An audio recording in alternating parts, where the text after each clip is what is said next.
Adam Eben. And Senator-elect Eben began serving in the House of Delegates in 2003 and will be representing the 30th Senate District, which I happen to live in. So I'll throw that plug in. And this was a seat previously held by Patsy Ticer. Senator Eben has been a voice for the disadvantaged and those who suffer in our society, and he's recognized as a champion. He's been involved in the efforts to end human trafficking, end discrimination, and exploitation. He's worked with the JCRC frequently as a member of a small but growing Jewish caucus. And as an alumnus of our 2008 mission to Israel, Senator Eben has also been a strong advocate of the important work of the Virginia-Israel Advisory Board. Senator Eben. Thank you. This is, okay, great. Thank you for having me, and thanks for having this forum every year.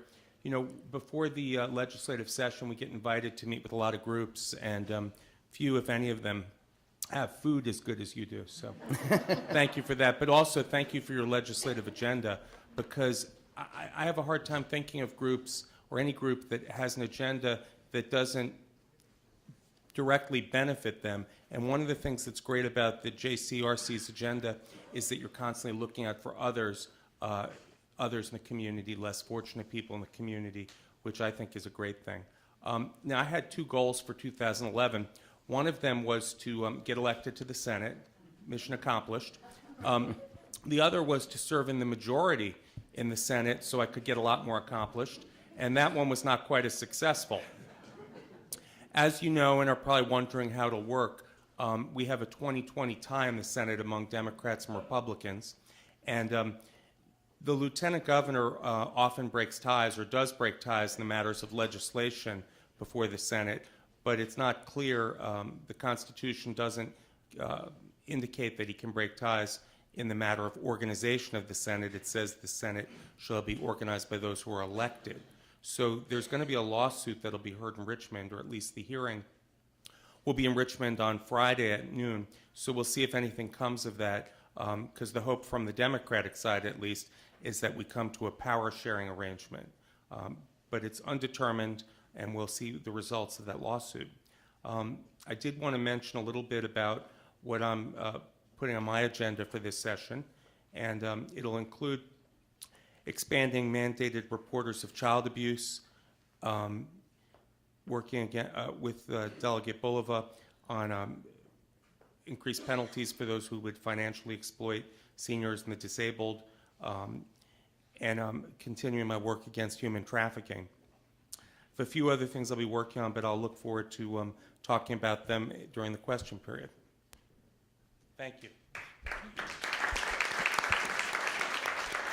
I would like to introduce Delegate David Bulova, who was part of the wave of 4 Daves in a Chuck, elected to the House of Delegates in 2006.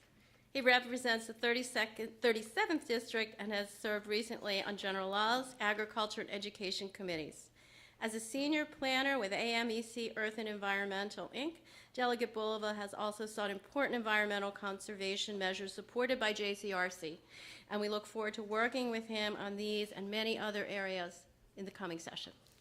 Thank you very much, and thank you, I think, like the rest of my colleagues, for not only organizing but coming out to these forums. Your advocacy is very, very important, and it is something that we take very seriously. And I'll say that unfortunately, I will only be able to say that the Jewish Community Center is in my district for another month and a quarter.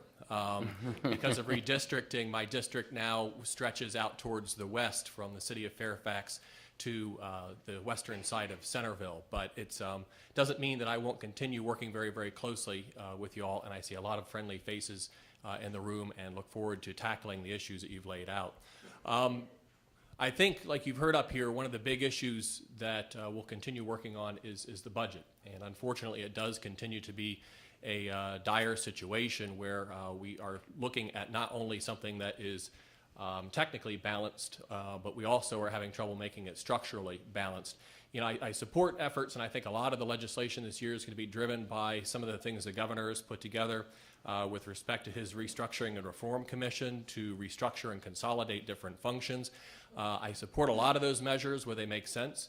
But I also think that we need to look at those with a real keen eye, because I think some of them are very short-sighted. One of them that I think as Northern Virginians we need to be very cautious about is defunding and taking Virginia out of the Interstate Commission on the Potomac River Basin, which manages the water supply for 2 million Northern Virginians.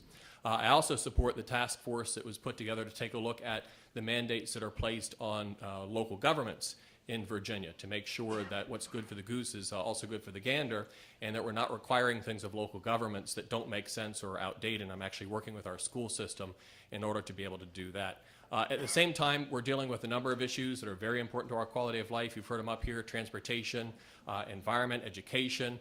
Our services for the disabled did not pass the smell test by the Department of Justice, and they're forcing us to go ahead and make some long anticipated and much needed changes. And like Senator Eben, I'm also working on a number of consumer protection related issues, including an issue related to cramming on telephone bills, where you have third parties that will actually fraudulently put a bill on your telephone bill, hoping that you don't notice. And it's something that has cost consumers over $2 billion a year nationwide, and Virginia needs to step up to the plate and take care of that. Please ask me a question about it, because I'd like to poll you to see how many people actually had that problem before. But I look forward to your questions.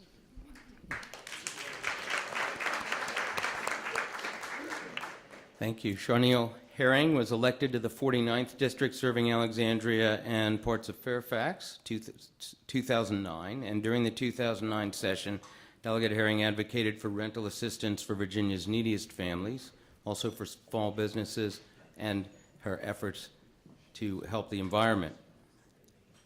Also, the delegates' efforts have led to better lives for homeless children, and this comes from an understanding she developed as a child. Delegate Herring came to earn a BA in economics at George Mason University and a law degree at Catholic University, and also serves as the immediate past president of the West End Business Association. We're pleased to have you back with us tonight. Well, thank you so much, and I thank you all for having this forum, and it's useful for us, and at least for me when I start the session. And needless to say, I share all your values on your legislative agenda, and I just wanted to just highlight a couple of things. And I noticed that one of them is reproductive choice. And I don't know if many of you know that there has been an update on that. As you know, the Board of Health approved some regulations that went to the Attorney General's desk. It's now come out that the Attorney General has materially altered what the physicians and the doctors had put together as far as regulations for clinics.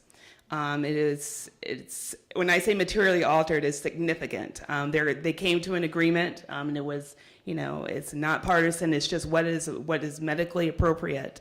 And what he then sent to the governor's desk is something totally different than those physicians put together.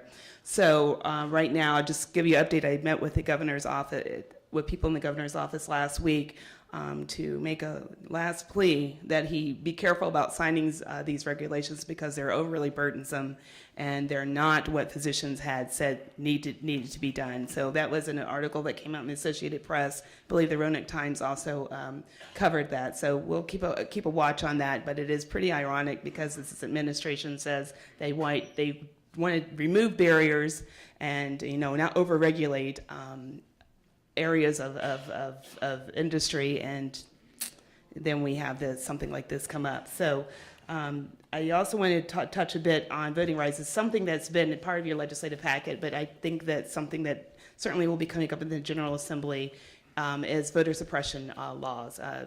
And it's no doubt they've come up before. The problem is that in the past the Senate's been able to stop it. It's not clear that they're going to be able to stop some of these laws, and the things from photo ID, repealing any form of being able to vote early.